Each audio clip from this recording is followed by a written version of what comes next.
for those who don't know, reading is the art of joking around with someone, messing around with someone, being like... You can give an example. You can do me. Give me a read right now. What I would read is I'd read those spots on those jeans, but you know what? That's okay because we all tried and we're sitting down. That's a read. But there's a difference. Welcome to Fancy, the show where I am feeling very attacked right now. but more specifically, we're going to be breaking down different fandoms and their impact on the advertising and marketing industries. I'm Taryn Aebli, the communication supervisor at the agency. And I'm Carolina, an operations manager here at the agency.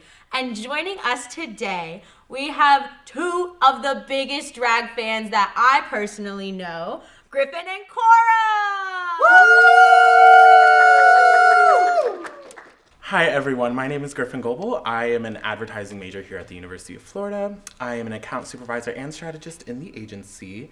I am a super queen. I am of course a part of the RuPaul's Drag Race fandom, have been for a long time now that I'm getting old as every day passes by. And on top of that, I would just like to say, in drag, my full name is of course Queen, Mother of the House, Sadie Sienna Oaks. Wonderful. Thank you, Griffin. I'm Coral Rodriguez-Lipstein. I'm a public relations major and also an account supervisor here at the agency. My fandoms include RuPaul's Drag Race and a little bit of Disney every once in a while. But you know, Disney adult has its connotations. And my drag name is Miss Maya Pinion. Thank you very much. I heard about Drag Race about 2.5 years ago. And ever since, I've been hooked. And we will be getting a lot of my opinion today. A lot of my opinion. Oh my God. No, I definitely pitched me and Taryn's drag names. I've had this for a while in my head, but she didn't really like it, I don't think. She wasn't really as into it as I was. But listen, they're a pair of sisters, serotonin and melatonin. Oh my gosh. One's happy and one's bedtime. One's sleepy. Yeah, One's why am I sleepy? Because I'm serotonin. I came up with the names. You got stuck with what the backup was. The younger sister always gets the leftovers, Okay, unfortunately. Whatever. But imagine the outfit possibilities for melatonin. It's like the bed, It's like Beyonce Sugar and Renaissance. Spice. You get to show up in like a sleeping bag, Courtney Act sleeping bag. Let me not jump too That's far how I ahead. reveal the true outfit. I'm in a sleeping bag. Sleeping bag on zip.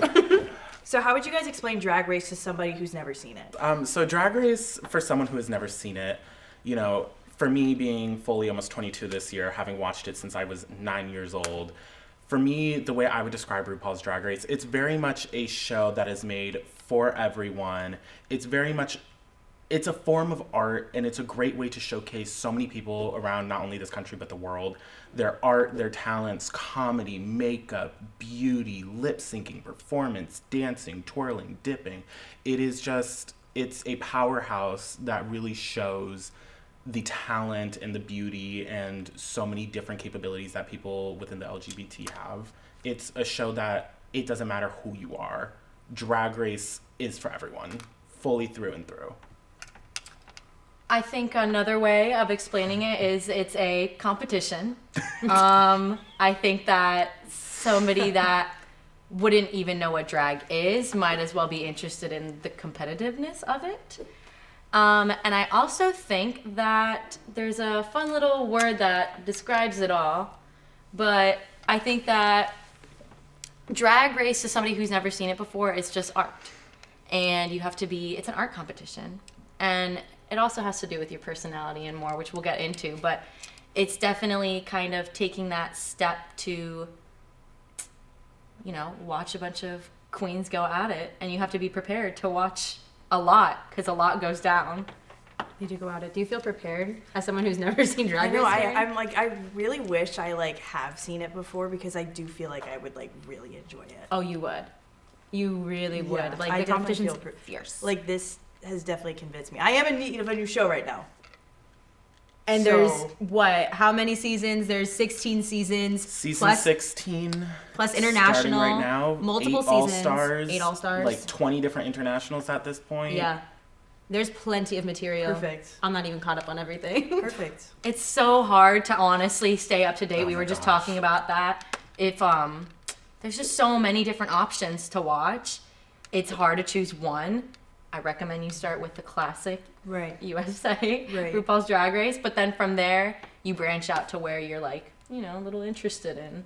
So as a super fan of the show myself, I think it's really interesting to see as the show has grown over time and just the increase in media and abundance of Drag Race, you can't really possibly know everything about Drag Race anymore. Like, you can't be like a super fan. So I was wondering, like, what's like your guys' take on, is there like too much Drag Race? Is it possible to be a super fan and consume all of the content anymore? Like, what do y'all think? Well, Griffin's closer to being a super fan than me, so. Fair, I'll take credit where credit's due. I definitely want to say, like, when it comes to the international seasons, that's been a very hot point of topic. You know, you have everyone talking about, like, the oversaturation, if you will, of Drag Race. There's so many international seasons. You got Brazil, you got Mexico, you got Sweden, Belgium, Netherlands, UK, Down Under, Thailand, Philippines, Spain. And that's not even everything. España, Italia, so many seasons. And I think it's possible to be a super fan in the sense of, what are you the super fan of? Like, for me, I'm definitely a huge fan of the US version because I grew up watching the US version. It's the one that I can, like, very closely relate to, especially culturally. And, you know, looking at other shows, like, you know, you have Drag Race Thailand, Drag Race Sweden, you have these other shows.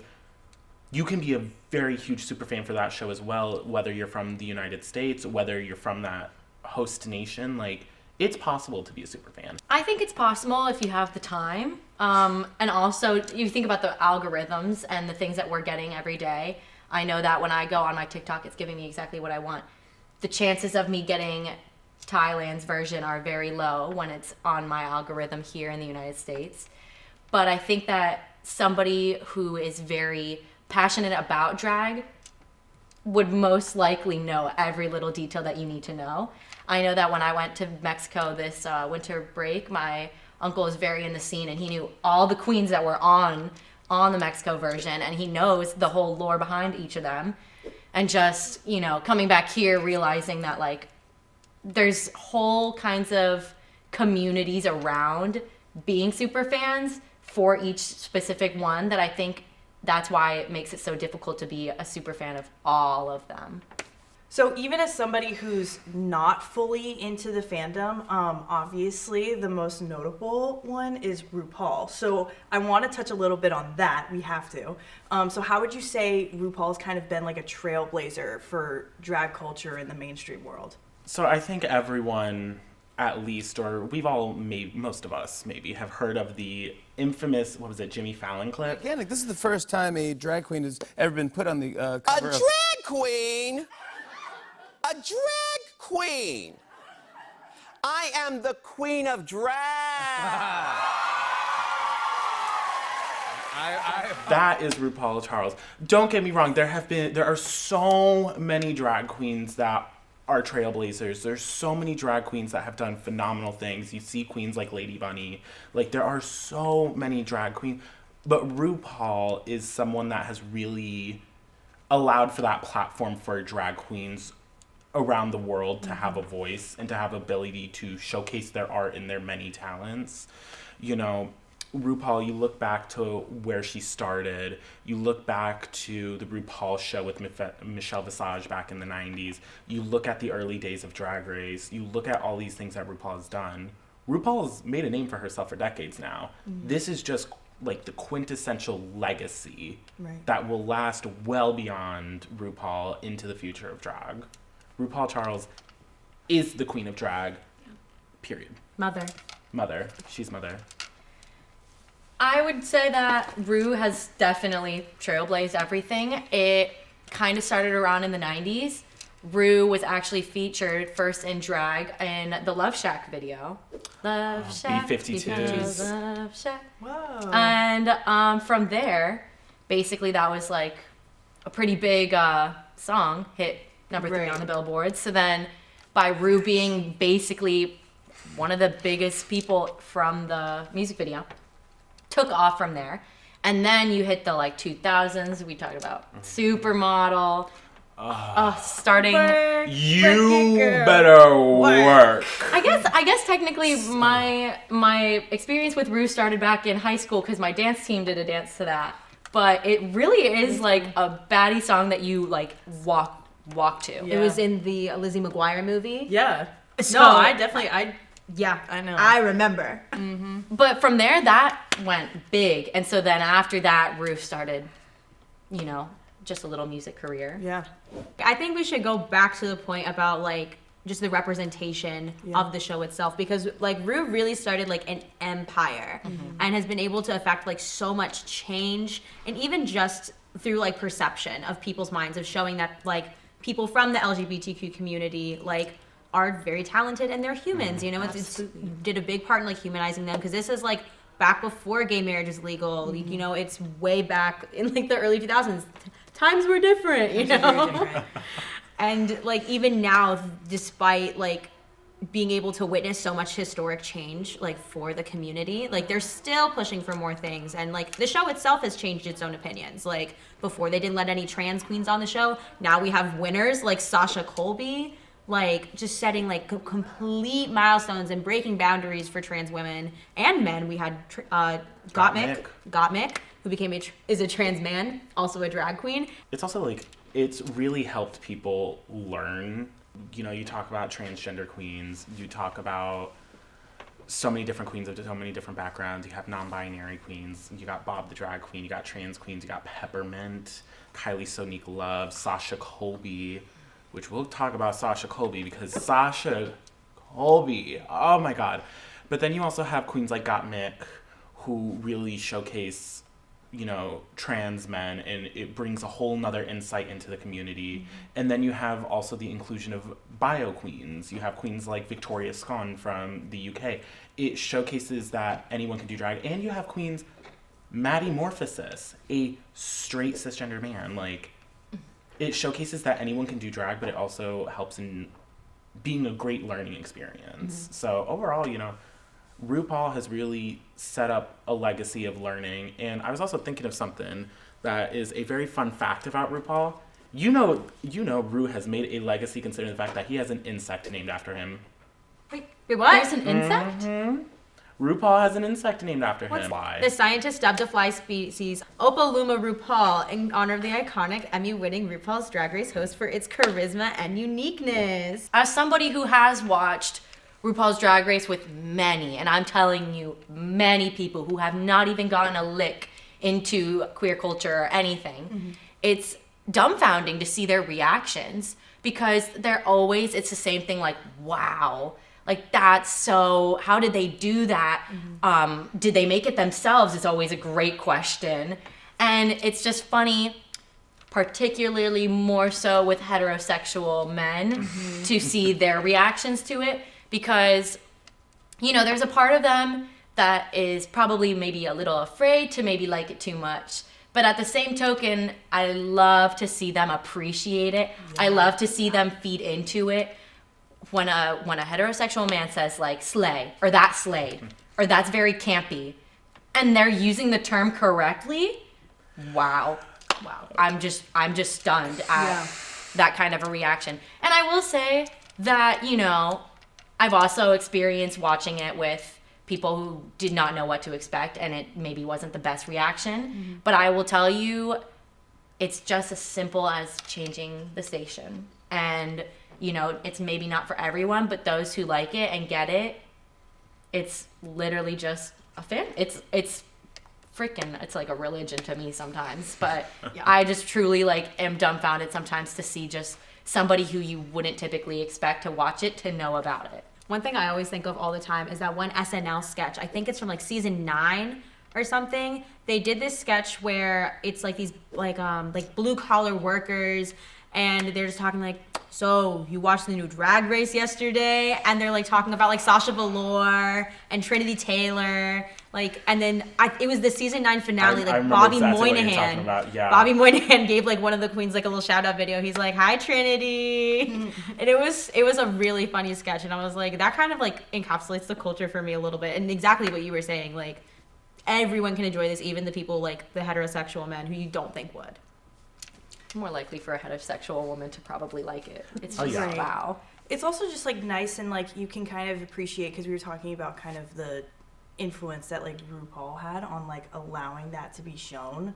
Like it's just like proving the point that like having a show like this or anything like that like allows for that representation to kind of just be more known and just like aware, and get more of an audience and allow people like that you wouldn't expect necessarily per se to like appreciate that kind of stuff. And I think that's just like, I don't know, it's just really nice and it's really beautiful.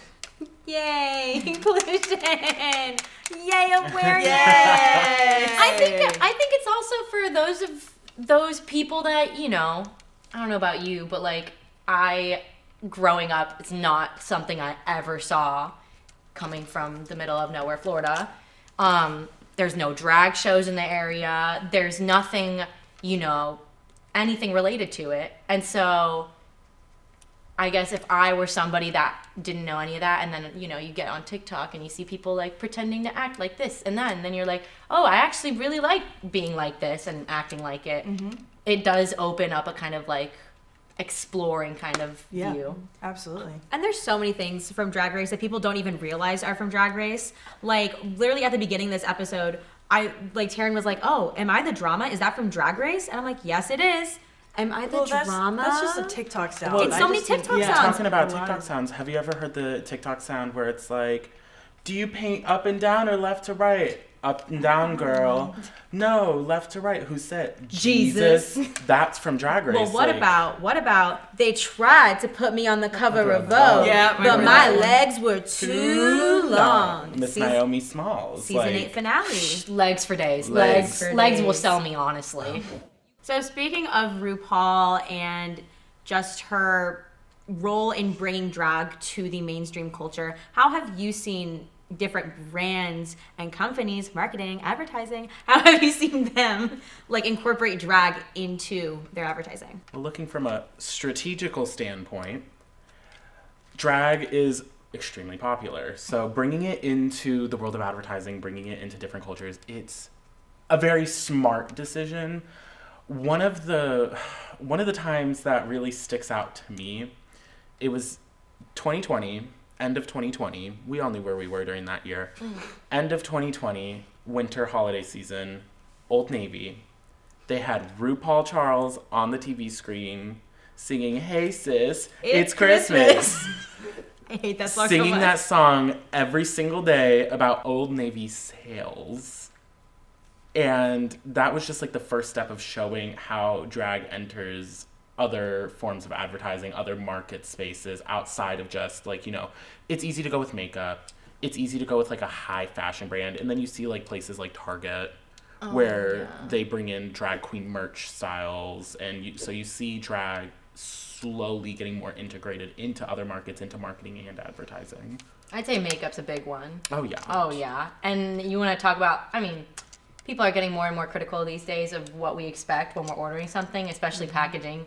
Let's talk about queens that know how to make something look good that is good. Mm-hmm. The one that immediately comes to mind is kimchi.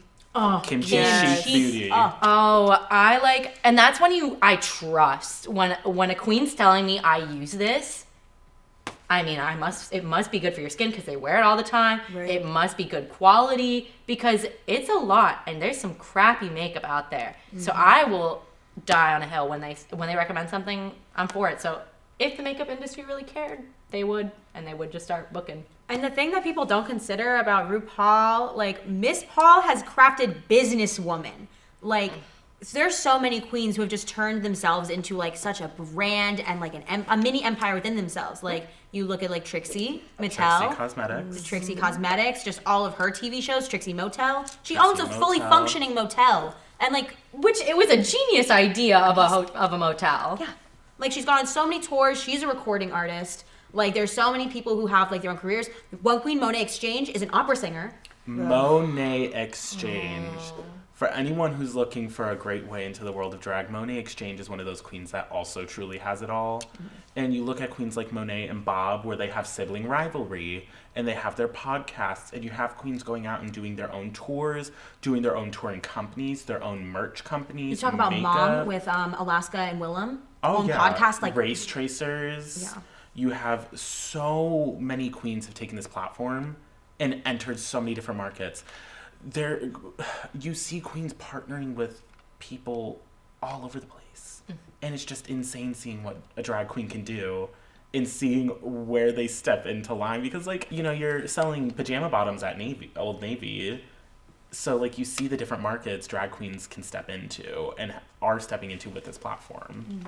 Very important to note, though, how brands have received backlash for anything they do, and even having that kind of putting a queen on their platform could be detrimental to their brand, and that's when you have to take a deeper look at your audience and what your audience is really wanting. Right. And you know, sometimes it's a way of showing support and allyship and saying we value this, but in other cases it's more of just like a profit scheme. Right. And I think it's very obvious nowadays which ones are and which ones aren't. Yeah. But it's important to see that it's being more visualized and more modernized in everyday advertising. Yeah. Like you can tell which ones are just the Pride Month campaign versus like which ones Rainbow are actually capitalism. rainbow capitalism versus which ones are like truly ingrained into like their values as a company. You see companies like, and this is such a fun company from when I was a teenager, Hot Topic. When you went during Pride Month, you could buy Pride merch, you could buy drag queen merch, and a big percentage of what you were buying went to the Trevor Project and went to LGBT organizations. And then there's other companies that it's, let's slap a rainbow sticker on this and call it Pride merch. And you can tell the companies that put in the effort and brought in the community to like showcase the work and the art that they've created. And then you see the companies and you're like, okay. There's more creative You tried. ways to do it. Absolutely. Like, instead of slapping a rainbow, just slap Trixie's face on it. I hate to say it, but she's the most recognizable. So if I'm trying to say I'm an ally, I'm not going to put rainbows everywhere. Rainbows can be anything. Let's be real. If I put Trixie on there, or Rue, maybe not Rue, but maybe like Trixie, Katya, somebody that's like well adored in the community would make waves, especially if it was somebody like, I don't know, Target. So how has y'all's experience been in like the drag race fandom? Very welcoming, very appreciative as a heterosexual woman. Very like, wow, we're all about women. It's very important. Very, very uplifting. You know, obviously we'll get into like reading, but like, you know, it's honestly a very loving, friendly community and fandom as well. Nobody makes me feel bad for not knowing the older seasons, like Griffin. Just like, I can feel like I'm a part of the conversation even if I don't know everything. Right. I feel like for me, in my experience as with the fandom, you know, I talk about how I've been watching this show since I was 9. We're talking 10, 12, 13 years now by now. And like, you know, I've known that I am a not straight man for the longest time. But it is a very accepting community as you take your journey. Like, my first ever drag show that I went to was in Fort Lauderdale. I went and saw Bianca Del Rio in a comedy show, the Not Today Satan tour, when I was 14 years old. And I remember going, and it's like, it's a little scary at first because you're like, you know, a lot, especially drag queens, huge personalities, massive personalities. And when you're like just this shy little gay boy, you're like, hi, nice to meet you. It's so nice to meet you and be here. But it's such a welcoming experience and people are so sweet. And even people who are just in the fandom in general, I've met so many people that watch Drag Race, that love Drag Race, and we never get into fights. It's never like, oh, you like this queen, you should like that queen. It's a great time, and it's a great way to be like, oh, I love person A and B. Oh, I love person C and D. Let's talk about this. It's just a great way to connect over interest and connect, and it really has just helped with like self-expression and understanding who you are, at least for me personally. Now, a big part of drag culture is somewhat of like the shadiness and the reading and these things that can kind of cross the line between like niceness and full on like just being rude. So how have you like seen that like expressed in the fandom? Have people tried like crossing lines that you've seen? And like, does that really impact your like experience within the fandom? For those who don't know, reading is the art of joking with someone. You throw shade. It's the art of joking around with someone, messing around with someone, You being can give like, an example. You can do me. Give me a read right now. what I would read is I'd read those spots on those jeans, but you know what? That's okay because we all tried and we're sitting down. That's a read. But there's a difference That's an between example. there's a difference between reading someone and being me. And coming if I from looked at you and I said your pants are dirty and you need to go clean them, they're disgusting, that's being disrespectful. That is crossing a line. If someone looked at me and said I should not be wearing these shorts with these heels, that's a read. They were like, "Mama, let's take a minute." But if they were like, "You look ugly in those shorts, you need to go change it," that's not a read. That's being disrespectful. And there are people in the fandom, as it can be seen with any fandom in existence, who are just downright rude and disrespectful. And those are the people who truly are not a part of the fandom, because at the end of the day, we're a community. But reading, for me personally, read someone if you know them. If I was like, "Hey, Taryn, I haven't interacted with you much. I haven't gotten the opportunity to really know you." If I came in here and eyed you up and down and said, "How am I going to read you?" No, I don't know you. That's disrespectful. That makes you just look mean. But if I got to know you and we became good Judies and we had a kiki, which is a great conversation, of course. If we had a kiki because we were great Judies and we read each other, that's different. Right. So yeah, within the fandom, there are people, there's going to be people that are mean. But reading is a talent, and it is a sport, and it takes time. Reading is fundamental. Reading is fundamental. Stay in school, kids. So a big part of the drag community, as we all know, is knowing things about the culture and knowing things about your herstory. So we have a game we'd like to play with you called Who Dragged It?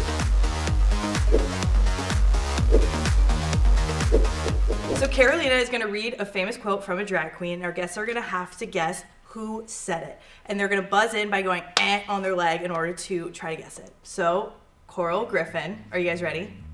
Work. Kinda. Love. Yes, Diva, I got you. 3, 2, 1, go. A drag queen. Coral? You're supposed to make the sound.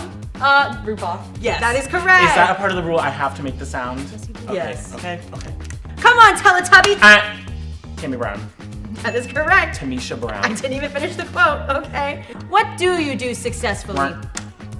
Bianca Del Rio. Okay, let me finish the quote next time. Okay, I'm sorry. I don't have a sugar daddy. I've never had a sugar daddy. If I wanted a sugar daddy, yes, I could go out and get one because I am what? Sickening. You could never have a sugar daddy because you're not that type of girl. Shangela. Shangela Laquifa Wadley, to be specific. Yeah. That is correct. The cheek, the nerve, the gall, the audacity, and the gumption. Taste. Yes. When life is bringing you down, put on a shiny sequins gown. Roxy Andrews. Yes. Well, what you want to do isn't necessarily what you're gonna do. Gia? Yes, Yes. yeah, No. Gia Gunn. Back rolls. Eh. Ooh, both buzzing. You gotta do it. You Alyssa. Alyssa Edwards. And I, Jasmine Masters. Yes. no tea, no shade, no pink lemonade. Jasmine Masters. Yes. Ooh, we tried to get you. Let's get this roast a cooking. Pheromone. Yes, it is. Yes, it Let's is. get this roast to cook. Okay, this one's very short. Cheryl Canning. Mo Hart. Yes. Correct. Can I wave a flag? If anyone can prove that you can win Drag Race without being pretty, it's Bianca Del Rio. Oh! It's two queens. Bob the Drag Queen and Raja. That's correct. Thank you. Ooh, that was a good one. From the pit How did you stop. get two? Wow. I am serving you an adequate dress made of material that is on my body. What is Tia Coffee, Carolina? What is? Yes, that's right. So I think we have a clear winner. Congratulations, Griffin. I will say I have 13 years, so I have no memory. That's my excuse. that's fine. All of my memories just Drag Race. There's nothing else going on up here. Congratulations, Griffin. You have won our mini challenge. What does he win? Bag of chips. Woo! Oh. I would like to thank the Academy for this prestigious award, and I will eat these in about 2 hours. And back to the show.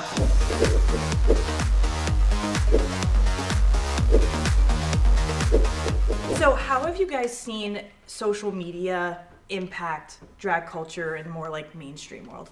Well, everybody has a platform to showcase their talents. I think it was really, really interesting the last season. They had queens specifically from social media. I will die on a hill for Sugar and Spice. I don't know if you know who they are. They're these twins. They are just iconic in themselves. Would I say that they maybe in past seasons would have won or even made it as far as they did? No, probably not. But it was the social media aspect of them and the way that they were already popularized. Not even just that, but now there's trends. I personally have been seeing, you think I'm a All Men Are Dogs from Mirage recently on TikTok. Apparently nobody else has it on their TikTok. I hope you do. I have. Oh, thank you. Nobody else in my friend group does, so I've just been like ranting it in my head. But it's like those TikTok sounds, or it's the queens that already have built up a platform before going on the show on social media that really has been, you know, taking drag to a new dimension. And that's super interesting because before that, like, Drag Race was the way that people built their social media presences and built their like popularity. But now we're seeing people like Sugar and Spice who come with a fame already loaded. The show is just kind of like for fun for them almost. Yeah, I like with Sugar and Spice because they're the easiest go-to since they were on season 15. Like for me personally, before season 15, I never really watched. I wasn't following Sugar and Spice. Sorry, Sugar and Spice.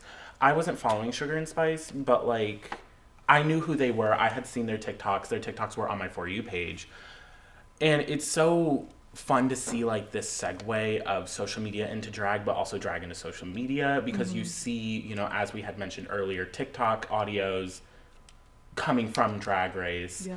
And then you also see social media. Like I remember back in the day, it was insane when a drag queen crossed 1 million followers on Instagram. Like I think for the longest time the most followed drag queen was Bianca Del Rio, and then Trixie Mattel quickly took over, which are we surprised? She's probably one of the most well-known contestants to ever come from the show. But you see social media and you see the impact it's had, and you see, you know, there's always like this point of contention. You see certain ways people talk about it. Like I know for this season 16, one of the queens was like, I hope there's no social media queens. And it's like, I do think that if you have the talent and they see the talent in you, be on Drag Race. Like, if your whole thing is on social media and you started on social media, but you have talent, you can lip sync, you can perform, you can do whatever you need to do, entertain, be on Drag Race. Go for it. But also at the same time, support queens on social media. Give them the interactions. Give them the followings. You know, there's so many queens that go home in the early episodes that they deserve such a big following too, just as much as the winner, because it's like, these are queens that are pouring out their heart and soul. Right. Big thing I think also to note is I feel like as a performer, drag is live entertainment. So I think that's where the distaste for social media comes, because it's like you can do whatever you want behind a screen, Right. but to do a live performance is insane. So it's watching the queens that are able to transition to that live entertainment and take off that really I think is why we need to be including them more in the space. It's also so, like, social media is not going anywhere soon. So we might as well like start accepting that like this is going to be more popular and more common. Well, they're influencers. Right. And that's a huge thing in our society right now, is kind of criticizing influencers. Are they celebrities? Same goes for the queens. Are they just an influencer, or are they an actual drag queen? Not actual drag queen. Bringing up influencers is such an important point, because being an entertainer and being an influencer is not like mutually exclusive. You can be both at the same time. You can thoroughly be a heavy influencer on social media and be a phenomenal entertainer. We see so many queens do it, especially post-show nowadays. And you know, the point you bring up of social media is not going... That's such a phenomenal point. If anything, social media is just going to keep growing. Right. And it's just going to keep being such a huge way for communication, especially within our generation, and especially within future generations. And you can follow your favorite people and support your favorite people and see what they're doing. So I think discounting social media queens should not be like an immediate go-to. I don't think it should be. And I think this whole topic of social media brings up a really interesting point, which is like the distinction between the drag race fandom versus drag in the real world too. Because you're seeing like independent queens create their own fan bases without the help of the show, just because drag has become popularized through shows like Drag Race. So it's really fascinating to see, like, I know that once I became a fan of Drag Race, I started going to local bars and I started supporting my local queens. So like, what has the experience for you guys been like seeing, like, has it helped you like get into drag in your everyday life? Oh, of course. Oh, absolutely. Talking about queens outside of the Drag Race realm and outside of in just the regular everyday world, one of the first queens that comes to my mind personally is a UK queen named Juno Birch. Juno Birch is a phenomenal drag queen, gorgeous, funny, amazing entertainer. And Juno Birch hasn't been on Drag Race, but has hundreds of thousands of followers. More drag queen, Miss Mamshi. Love Miss Mamshi, another phenomenal entertainer. Bailey J. Mills, another phenomenal drag queen.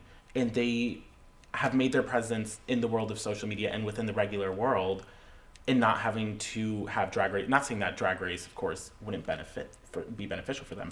I would love to see them on Drag Race, of course. Miss Mamshi on Drag Race, I would love it.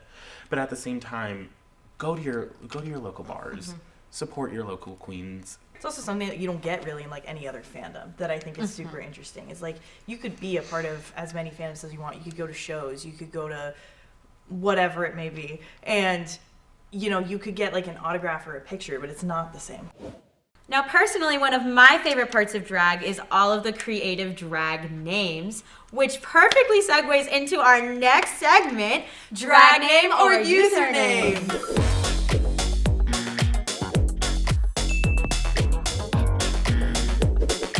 So we're gonna name some drag queens, but Coral and Griffin have to decide whether it's a real name or a fake one. They're both going to be playing together on this one, so they will decide together whether it is real or fake. Coral and Griffin, are you ready? Now that we're a team, yes. Wait, we're playing together? Yes. Oh, yay!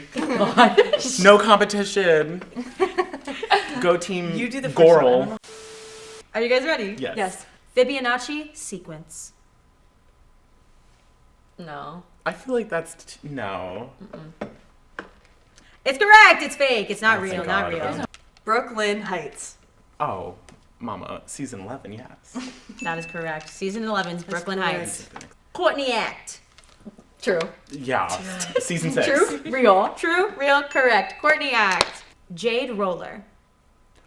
Ooh, like the face ones? I don't think so. Fake?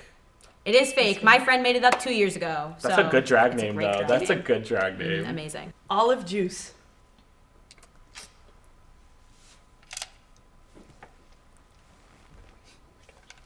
I want to say so. Why are you guys whispering? We've made the choice. We made the choice. Okay. The Council of Elders met. We're going to say real. That is correct. It is real. Odessa Man. Real? Real. Real. Real. Ah, it's fake. Really? It's That's a fake. good That's one. a good one. Antioxidant. It's also a good one. I feel like that one's not real, though. That's not real. That's correct. It's fake. Plastique Tiara. Oh, real. Real. That is correct. Season 11's Plastique Tiara. Most followed queen on TikTok. Nut Megan. Nut Megan. Fake, I feel. Somebody would though. I'm gonna say fake. Okay, well I'll go fake. Correct. It's fake. It's fake. just better I to- made it up. Like, I think we're just discovering that I have a real knack for creating drag names, so. Scarlet Letter. Oh, shoot. She wasn't on Drag Race. She's real. I'm sure she's. But I want to say real. I want to say real. It's fake. Final one. The Macarena. Are we talking the Macarena or La Macarena from España? The. The. Oh, I guess yeah, from a Spaniard queen. Well, I guess yes. I would say real. Correct. That's real. Oh, well, clearly you guys work great together as a team. You both did amazing. Even though there were some ones that got you. Can't always be winners. You win some and you lose Can't some. always be creative. Well, thanks for playing. Now let's get back to the show.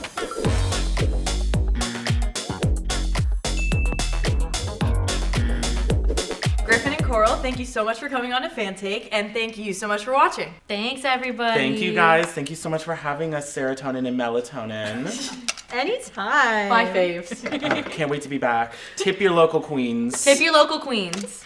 And to keep up with the series and see what fandoms we talk about next, be sure to follow us on all of our social channels at the agency at UF. And always remember, if you can't love yourself, how are you going to love somebody else? Can I get an amen? Amen.